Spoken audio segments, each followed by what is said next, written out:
आज की इस वीडियो में बात करने वाले हैं 3 किलोवाट के ऑन ग्रिड सोलर सिस्टम के प्राइस के बारे में। तो अगर आप भी एक सोलर सिस्टम इंस्टॉल करवाने वाले हैं तो जरूर जानिएगा कि आपको ऑन ग्रिड सोलर सिस्टम की तरफ जाना चाहिए या ऑफ ग्रिड सोलर सिस्टम की तरफ जाना चाहिए। पर इस वीडियो में मेन फोकस रहेगा ऑन ग्रिड सोलर सिस्टम के कंप्लीट एक्सप्लेनेशन के बारे में। पर ऑन ग्रिड के मैं हर एक चीज बताता चलूंगा और उसके बाद कंक्लूजन बताऊंगा कि आपको एक ऑन ग्रिड सिस्टम का जो प्राइस होता है वो प्राइस क्या पड़ने वाला है और इससे आपको कितने यूनिट तक की जनरेशन देखने को मिल जाएगी और क्या आपके बिजली का बिल जीरो होने वाला है या नहीं।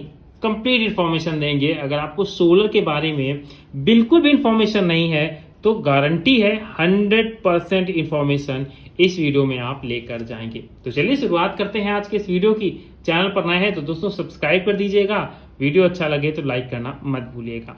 दोस्तों जैसा कि आप लोग जानते हैं सोलर सिस्टम दो टाइप के होते हैं। पहला होता है ऑन ग्रिड सोलर सिस्टम और दूसरा होता है ऑफ ग्रिड सोलर सिस्टम।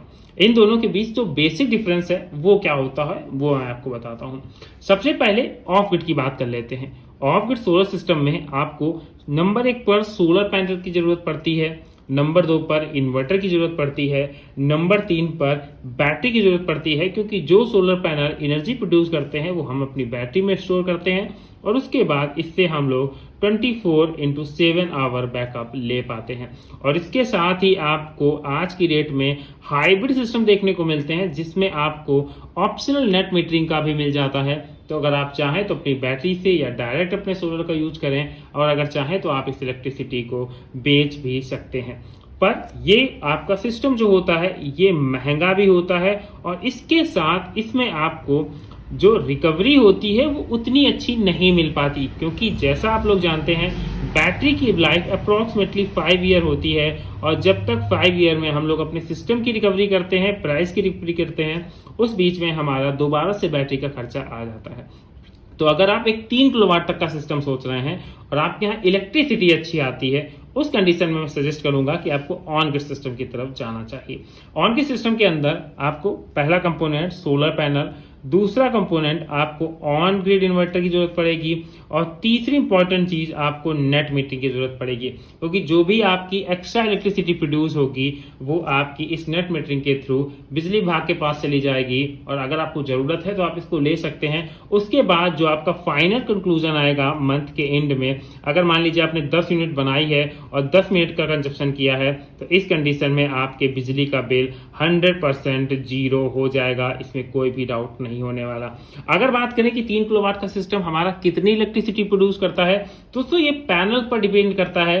पर अगर हम लोग अपने जो ट्रेडिशनल टेक्नोलॉजी आज की डेट में सबसे अच्छी चल रही है हाफ कट टेक्नोलॉजी, तो हाफ कट टेक्नोलॉजी आपका 1000 वाट का पैनल अप्रोक्सीमेटली आपको 6 यूनिट तक की जनरेशन देता है। तो आप 3 किलोवाट के सिस्टम के यहीं पर जोड़ लेते हैं तो अगर 6 यूनिट आपको एक मिल रही है 1 किलोवाट में तो यहाँ पर आपको अप्रोक्सीमेटली 18 यूनिट तक की जनरेशन देखने को मिल जाती है। तो जिन लोगों के घर पर एसी जैसे लोड्स हैं या हैवी लोड्स हैं, आपका इंडक्शन चलता है या आपका इसके अलावा समरसेबल चलता है, तो आप लोग यहाँ पर एक 3 किलोवाट के सिस्टम की तरफ जा सकते हैं जो आपके लिए ज्यादा बेनिफिशियल रहेगा। तो चलिए एक एक करके कॉस्ट कैलकुलेशन करते हैं इस पूरे सिस्टम की। दोस्तों अगर सबसे पहले बात करें यहाँ से हम लोग सोलर पैनल से ही इसकी शुरुआत करते हैं। सोलर पैनल की अगर आप हाफ कट पैनल की तरफ जाते हैं तो मैं आपको हर वीडियो में बता चुका हूँ हाफ कट पैनल की जो प्राइसिंग है वो 35 रुपए से 38 रुपए के अप्रोक्सीमेटली पड़ती है। ये पर वाट की कैलकुलेशन होने वाली है। तो यहाँ पर अगर आप 1 किलोवाट तक के पैनल लेते हैं तो यहाँ पर 38,000 रुपए के आपको पैनल मिलते हैं। यहाँ पर आपको आज की डेट में पैनल भी एसी पैनल्स मिल जाते हैं जिनमें माइक्रो इन्वर्टर्स लगा होता है, पर मैं इनकी सजेशंस नहीं देता क्योंकि इन पैनल्स के प्राइस काफी हाई होते हैं। पर यहाँ पर अगर आप नॉर्मल पैनल की तरफ जाते हैं तो इनके प्राइसेस आपको कम देखने को मिल जाते हैं। तो अगर मान लीजिए आप एक 3 किलोवाट का सिस्टम लगा रहे हैं तो आप इसको मल्टीप्लाई कर सकते हैं 38 गुणा 3, तो जो आपका कैलकुलेशन निकल कर आएगा वो निकल कर आएगा अप्रोक्सीमेटली 1,14,000 रुपए। ये आपको अपने पैनल में इन्वेस्ट करना होता है। सबसे मेन खर्चा आपका यही होता है। इसके साथ ही एडवांटेज भी बताऊंगा तो वीडियो में अंत तक जरूर बने रहिएगा और आपको ये वीडियो अच्छा लग रहा है तो उसको लाइक जरूर करिएगा। इसके साथ ही जो दूसरा मेन कंपोनेंट आता है वो आता है हमारा ऑन ग्रिड इन्वर्टर। अगर हम लोग ऑन ग्रिड के 3 किलोवाट तक के इन्वर्टर की बात करें तो इस इन्वर्टर की कीमत आपको अप्रॉक्सीमेटली 30,000 रुपए तक देखने को मिल जाती है। यहाँ पर कंपनी टू कंपनी वेरी करता है, तो दोस्तों इसकी प्राइसिंग आपको 50,000 रुपए तक मिल जाने वाली है। आप जैसी कंपनी का इन्वर्टर लेते हैं आपको प्राइसिंग उसी हिसाब से देनी पड़ती है। तो यहाँ पर अगर हम लोग एक मीडियम वैल्यू लेके चलें तो अप्रॉक्सीमेटली हम लोग 40,000 रुपए एक 3 किलोवाट के ऑन ग्रिड इन्वर्टर के लेकर चल रहे हैं। इसके साथ आपको ऑन ग्रिड इन्वर्टर में कोई भी बैटरी नहीं लगानी पड़ती। सबसे अच्छा फायदा यहाँ पर ये हो जाता है, तो अगर आप एक बार इसको इंस्टॉल कर लेते हैं तो आपको 25 सालों तक कोई भी पैसा दोबारा से इन्वेस्ट नहीं करना है। मतलब आपके पैनल जब तक चलेंगे आपको वो ऑन ग्रिड सिस्टम आपका साथ देता रहेगा। इसके बाद इसमें जो तीसरी इंपॉर्टेंट चीज लगती है वो होती है नेट मीटरिंग, क्योंकि दोस्तों नेट मीटरिंग एक बहुत ही इंपॉर्टेंट होती है। इसका 2 फायदे होते हैं। पहला फायदा ये होता है कि अगर आपकी मान लीजिए आप 18 यूनिट की इलेक्ट्रिसिटी जनरेट कर रहे हैं और आपने 24 आवर में एक दिन सिर्फ 8 यूनिट की ही कंजप्शन किया है, तो मतलब आपका जो 10 यूनिट आपने एक्स्ट्रा जनरेट की वो आपके बिजली विभाग के पास चली जाएगी। और जब आपको मान लीजिए आपने ऐसे 10-10 करके 30 दिन तक कही, तो मतलब 300 यूनिट आपकी बिजली विभाग के पास चली जाएगी जो कि आपने इलेक्ट्रिसिटी बेची है। पर मान लीजिए आप नहीं बेचना चाहते, आपने एक दिन 8 यूनिट कंजप्शन की और दूसरे दिन आपने कर ली जाके अप्रॉक्सीमेटली 20 यूनिट का कंजप्शन। मतलब आप 18 यूनिट प्रोड्यूस किया, 20 यूनिट ले लिया, तो मतलब आपके ऊपर जो 2 यूनिट एक्स्ट्रा हुई हैं वो जो आपने यहाँ पर 10 यूनिट इलेक्ट्रिसिटी विभाग को बेची थी, इसमें से अब 8 यूनिट बची हैं। मतलब यहाँ पर दोनों चीजें आउटपुट और आपने जो कंजप्शन है वो दोनों एकदम बराबर हो जाते हैं और जिसका हिसाब ज्यादा निकलता है उसका पैसा आपको मिल जाता है। और कुछ कंडीशन में अगर अपनी नीड के हिसाब से सिस्टम लगवाते हैं तो डेफिनेटली आपको कोई भी पैसा नहीं देना पड़ता।